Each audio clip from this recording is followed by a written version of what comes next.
Okay. Did you see The Creator? Yeah? No? Of course you didn't see The Creator because The Creator didn't make any money this weekend.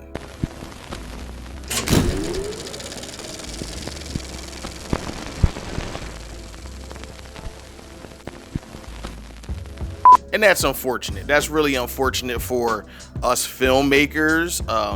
I think for moviegoers everywhere, because who needs another decade of Fast and the Furious movies? I don't have friends. I got family. For family! We all talk about how we wanted something original. OG, something we never seen before. What's crazy is that The Creator's not that. The Creator's absolutely not that. Is it original? Kind of. Is it something you never seen before? Nah, you've seen this shit before. Yeah, you've seen it before. Terminator 2, The Last of Us. We can go on and on and on about escort movies, and not those escorts. But for us filmmakers, it was pretty important because one, they chose to use not quite the camera that I'm filming this on, but something like it.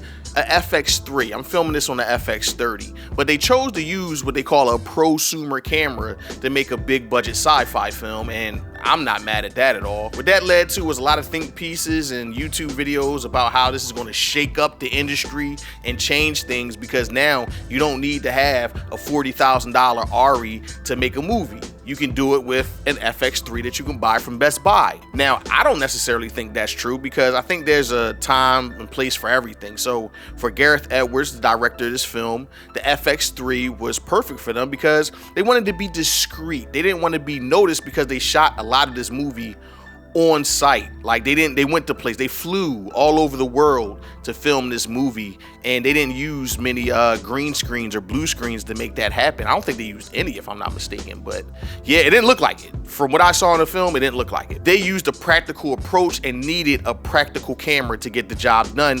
Also, the FX3 has a dual base ISO, and that second ISO is crazy. I think it's like 12,800, so you damn near can shoot in the dark. It was the perfect fit for that film, but it's not a replacement for the Red V Raptors and the RE Alexas. No. It's just an alternative to those cameras. So those people that were saying that are crazy. You are going to get more people using smaller cameras to make films because they fit in smaller places. Sony already has like that extension to the Venice that, you know, Tom Cruise was putting in fighter jets and shit like that. So yeah, smaller, more efficient cameras. Not necessarily saying that it's better or just as good, because come on, be serious. Let's be serious. A FX3 is a great camera. It's awesome. I have an FX6. I love that camera, but it's not an RE Alexa. Then there's the budget. And I don't know if you're in that part of your career or your filmmaking journey where budgets matter, but I am. And the minute I say the B word to somebody, they're like, budget? I'm like, yeah, budget, right? And that's with anybody. They're spending their money on a project. So I understand the trepidation to just giving your money to a filmmaker to make something that might not bring back a return. And in Gareth Edwards' case, this might be one of those situations where he was given some money and didn't get a return on it. I think the movie made $14 million domestically and 30 some odd million worldwide on an $80 million budget. Now, here's the thing. If you've seen this movie, you would know that it does not look like it was shot for $80 million.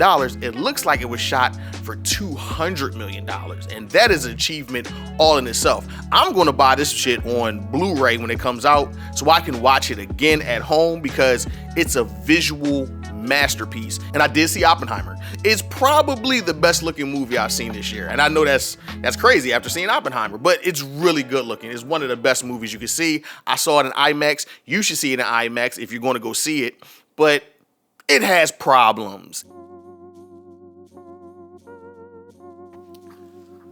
I truly think this movie could have been a lot more successful if they had a better leading man.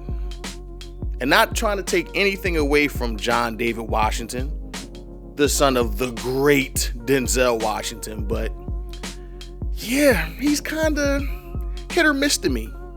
Liked him in Black Klansman, didn't really like him at all in Tenet.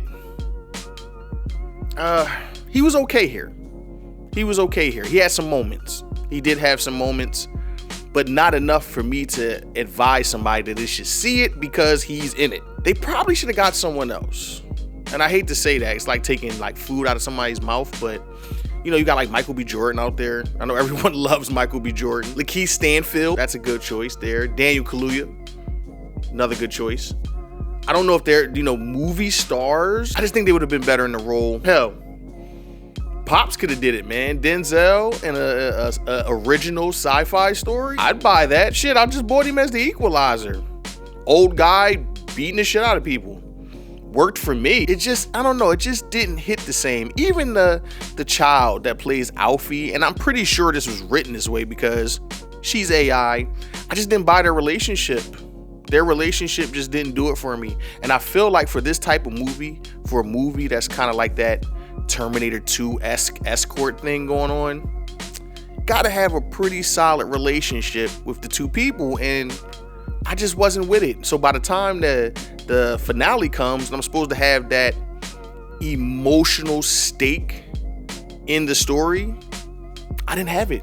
I was devoid of all emotion by that point. Sure, the visuals were awesome. I loved the way it looked, but emotionally, just didn't do it for me. Now, what I'm not going to say is that it was the performances, because it could have been what was on the page. And some actors, they just take what's on the page and do that.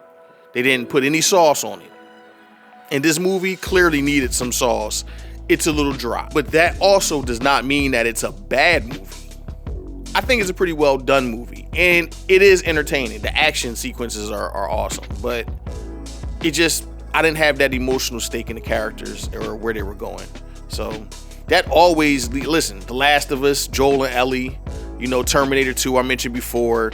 You've seen these type of movies and you know what it takes to make them successful. You have to build that bond between those two parties, and that just didn't happen. By the time we got to the end and you're like, you know, I'm starting to like Alfie, and you know, I'm starting to understand Joshua, the movie was over. And I'm supposed to like shed a tear for him. And I'm like, no, I cannot shed a tear for people I don't know.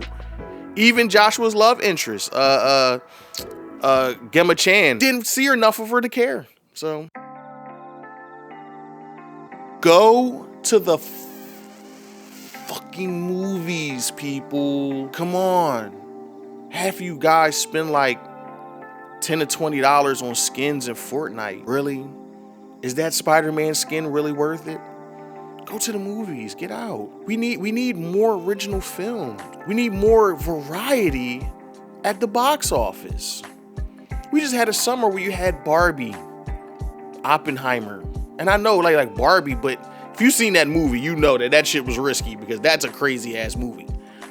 You had so many diverse filmmakers out there that have stories that they want to tell, but they can't get the funding for them because studios are scared to death because the audiences, that's you, that's me, don't respond well to original IP. We just want to see Marvel, Star Wars, more Marvel, Star Wars. Ain't y'all sick of that shit? God damn. Well, I don't know, man. So I'm looking forward to...